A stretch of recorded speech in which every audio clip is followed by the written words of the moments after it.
नमस्कार मित्रों, स्वागत है आपका हमारे YouTube चैनल पर। आज मैं आपसे भाई की तरह बात कर रहा हूं। तो हे भाइयों और बहनों, आज मैं आपके सामने एक सवाल रखता हूं। उठिए और अपने आसपास देखिए। क्या आपका भाई जो 4 साल से दिल्ली में किसी कोने में यूपीएससी की तैयारी कर रहा है वो खुश है? क्या आपकी बहन जो रोज़ रात 2 बजे तक IT कंपनी में काम करती है वो सुरक्षित है?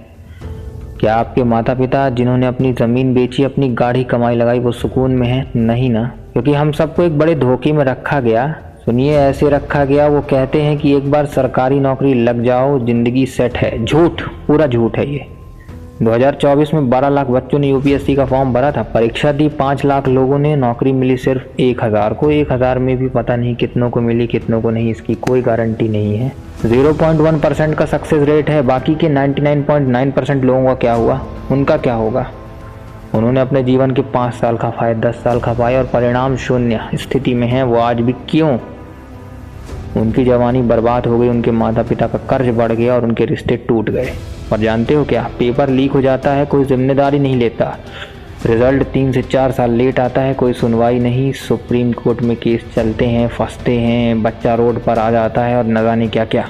ये सिस्टम नहीं, एक लॉटरी है और हमारी ज़िंदगी का टिकट बेच रहे हैं ये लोग। अब हम आते हैं दूसरी तरफ। वो कहते हैं प्राइवेट सेक्टर में आओ, 50 लाख का पैकेज मिलेगा। धोखा। वो जो 50 लाख दिखाते हैं ना, उसमें से 30% तो वेरिएबल पे कंपनी के मूड पर डिपेंड करता है। 20% का ESOP 4 साल बाद मिलेगा और नौकरी छोड़ी तो वो भी गया। बाकी का टैक्स में कटेगा। हाथ में आता है आधा। और इसके बदले में रोज़ 12 घंटे काम करवाते थे। वीकेंड पर भी मैनेजर का मैसेज, 70 घंटे वर्क वीक का दबाव। LNT के चेयरमैन कहते हैं रविवार को भी काम करो, घर पर क्यों बैठे हो? ये कौन सी आज़ादी है? ये तो नए ज़माने की गुलामी सी लगती है। TCS के 12,000 लोगों को निकाला एक ईमेल से। स्टार्टअप में 6700 से ज़्यादा लोग बेरोजगार हो गए। कहाँ है मेरिटोक्रेसी, कहाँ है सुरक्षा? लेकिन सबसे बड़ा अपराध तो यह है कि हमारे युवाओं की मानसिक हत्या हो रही है। एम्स के डॉक्टर कहते हैं कॉम्पिटेटिव एग्ज़ाम एस्पिरेंट्स में डिप्रेशन 40% ज़्यादा है। IT सेक्टर में बर्नआउट रेट 29% है। हर हफ्ते 4 से 5 बच्चे मानसिक स्वास्थ्य क्लिनिक में आते हैं सुसाइडल थॉट्स लेकर। और जब अन्ना सेबेस्टियन EY के कर्मचारी की मौत हुई ओवरवर्क से, तो कंपनी ने कहा पर्सनल इश्यूज थे। शर्म करो। ये तो वही कंपनियां हैं जहां CEO का पैकेज 26.5 करोड़ है, 26 करोड़ रुपए है और मीडियन सैलरी से, नॉर्मल मीडियन सैलरी से 330 गुना। देखो, हमारी मेहनत से वो महल बनाते हैं और हमें मिलता है बर्नआउट और एंजाइटी। अब सवाल यह है कि ये कौन कर रहा है? पहला तो कोचिंग इंस्टीट्यूट्स हैं, लाखों लाख रुपए की फीस लेते हैं, धोखे में सपने बेचते हैं। 99% लोग फेल होते हैं, फिर भी अगले साल फीस बढ़ा देते हैं और ये कहते हैं कि नहीं तुम्हारा होगा। वो धोखा दे रहे हैं हर बार। 1000 को छोड़ के, या 1000 में भी उन हज़ारों में से कितने सेलेक्ट होते हैं, कितने नहीं, इसका भी रियल पुख्ता कोई तथ्य हमारे पास मौजूद नहीं है।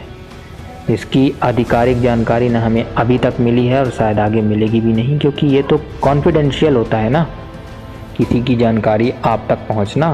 पब्लिक तक किसी चीज़ को आने नहीं दिया जाता, वो पर्दों में ही दबी रह जाती है। उसका सत्य ना तो कभी उजागर होता है और ना ही शायद मुझे लगता है कि कभी उजागर होगा, क्योंकि आप लोग ठंडे पड़े हैं, आप लोग उठना नहीं चाहते। जब चाहे जब पेपर लीक हो जाता है, मनमाने तरीके से पेपर बनता है, सिलेबस में वो चीज़ है नहीं है, उस काम से उस पेपर के बनने का कोई रिलेशन है या नहीं है, बस एग्रीकल्चर करना है तो मशीन कैसे बनती है इस बारे में जान लो। ये क्या है? क्या दोनों विषय एक ही वस्तु पर इंगित हैं? क्या टेक्नोलॉजी ही सब कुछ होता है? क्या नॉर्मल जीवन एकदम किसी को अपने जीवन को जीने के लिए सत्य से रूबरू होना ज़रूरी नहीं है? और यदि ज़रूरी नहीं है तो एक बात बता दे लोग कि फिर हम लोग इस संसार में रहते हुए कर्म करने के लिए स्वतंत्र कब हो पाएंगे? आखिर हमें किसी न किसी की डिमांड का शिकार होना पड़ता है। और स्टार्टअप तो छोड़िए, यहाँ ढंग से सरवाइव करना भी मुश्किल हो रहा है भारत में। जनसंख्या वृद्धि तो छोड़िए, लोगों के पास नॉर्मल रोजगार नहीं है। जनसंख्या का बहाना मार के आपसे रोजगार हो जाएंगे का प्रॉमिस कर रहे हैं और आपको मिलेगा कुछ भी नहीं। जागिए और समर्थन करिए अपनों का। अपना ही करिए भाई, किसी और का नहीं, क्योंकि आज नहीं उठे ना तो ज़िंदगी बेच देना और सिस्टम में कॉम्प्रोमाइज़ की लाइफ जीते रहोगे। बस मिलते हैं अगले विषय में। आज के वीडियो में इतना ही। धन्यवाद आपका। सोचिएगा ज़रूर।